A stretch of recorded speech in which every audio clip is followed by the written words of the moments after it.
जाने वाला है। आप सुन रहे हैं सुबह संदेश मॉर्निंग वॉइस। अब ब्रदर अविनाश बैंच अंगलेश्वर से वजन से बांटा जाएगा।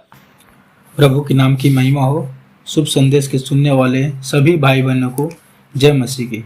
आज के मनन के लिए लूका रचित सुसमाचार अध्याय 15 पद 31-32 पढ़ेंगे। लूका रचित सुसमाचार अध्याय 15 पद 31 और 32।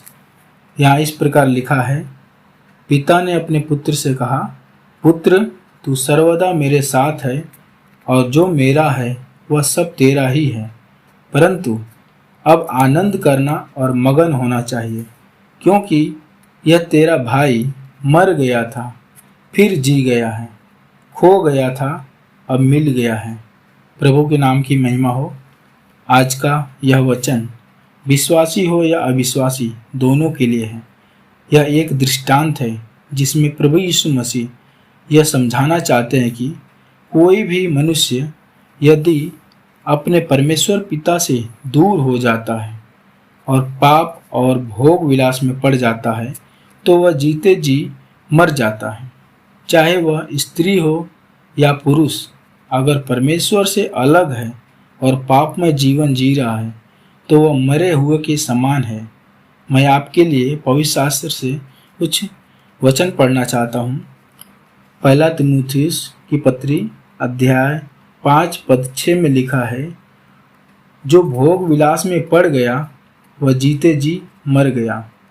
इफिसियों की पत्री अध्याय 2 पद 1 में हम पढ़ते हैं, तुम अपने अपराधों और पापों के कारण मरे हुए हो।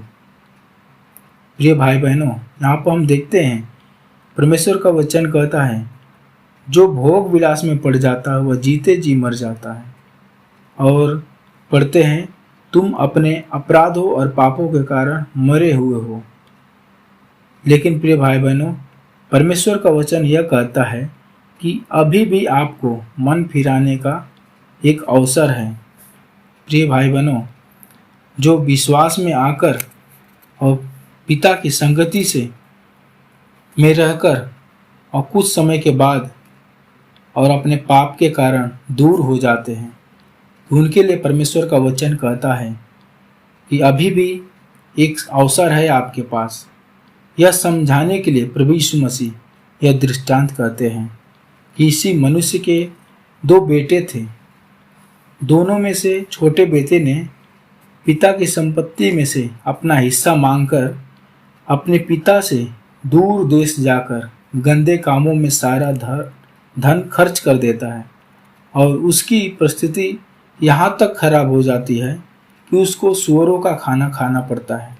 लेकिन जब वह अपने पिता की घर की ओर ध्यान लगाता है और कहता है, मेरे पिता के मजदूर मेरे से अच्छा खाना खाते हैं और मैं यहाँ भूखा मर रहा हूँ, और यह सोचकर अपना मन में पश्चाताप करता है और उठकर पिता के घर की ओर चल देता है और पिता के पास जाकर कहता है, पिताजी, मैंने स्वर्ग के विरोध में और आपकी दृष्टि में पाप किया है।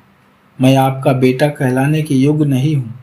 मुझे अपना एक मजदूर के समान रख लो। लेकिन प्रिय भाई बहनों, मेरे और आपके सोचने से भी अलग है एक सच्चे पिता का सोच, एक अच्छे पिता का सोच अनुग्रह और करुणा से भरा हुआ है।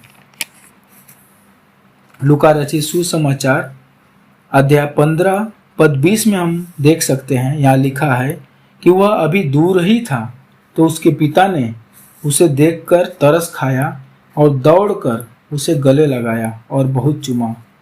और देखते हैं कि उसे मजदूर की तरह नहीं बल्कि फिर से अपना बेटा बना लेते हैं और फिर से सारा अधिकार दे देते हैं और कहते हैं, खुशियाँ मनाओ, उत्सव करो और आनंद करो। लोगों से कहते हैं कि मेरा बेटा जो मर गया था अब फिर जी गया है, जो खो गया था और मिल गया है। इसलिए कहते हैं, खुशियाँ मनाओ, आनंद करो, उत्सव मनाओ। इस प्रकार और कह के और आनंद करते हैं। प्रिय भाई बहनों, यदि आप आज ये संदेश सुन रहे हैं तो ये संदेश आपके लिए है। आप आज विचार करिए क्या आप उस महान परमेश्वर पिता के प्रेम को भूल गए हो, जो आपके पापों और अपराधों से मुक्त होने के लिए अपने इकलौते पुत्र का बलिदान दिया और उसी बलिदान पर विश्वास करके अनंत जीवन पाए थे और परमेश्वर का संतान बन गए थे और विश्वास से पीछे हटकर ये सब अब सारे बातें खो दिए हो और परमेश्वर से बहुत दूर हो गए हो। अगर ऐसी बात है तो प्रिय भाई बहनों, परमेश्वर का आपको इंतजार है। ये मत सोचो कि लोग क्या कहेंगे। परमेश्वर पिता का हृदय की बात समझो। जिस प्रकार और हम देखते हैं कि वो मनुष्य जो अपने पिता के और परमेश्वर के विरोध में और काम किए थे, लेकिन वो मन में ये सोच के आते हैं कि मैं भूखा मर रहा हूँ, पिता के पास एक मजदूर की तरह रहूँगा तो खाने के लिए कम से कम मिलेंगे। लेकिन हम देखते हैं प्रिय भाई बहनों, उस पिता का प्रेम भरा करुणामय परमेश्वर के जैसा उसके अंदर प्रेम है। प्रिय भाई बहनों, परमेश्वर आपका इंतजार कर रहे हैं। आप के जीवन में अगर पाप है, आप विश्वास से दूर हो गए हैं, तो परमेश्वर आपको फिर वापस बुलाते हैं। ये संदेश आपके लिए है। परमेश्वर इस संदेश के द्वारा आपको फिर वापस बुलाते हैं, क्योंकि पवित्र शास्त्र रोमियो की पत्री अध्याय 1 पद 17 में लिखा है, धर्मी जन विश्वास से जीवित रहेगा।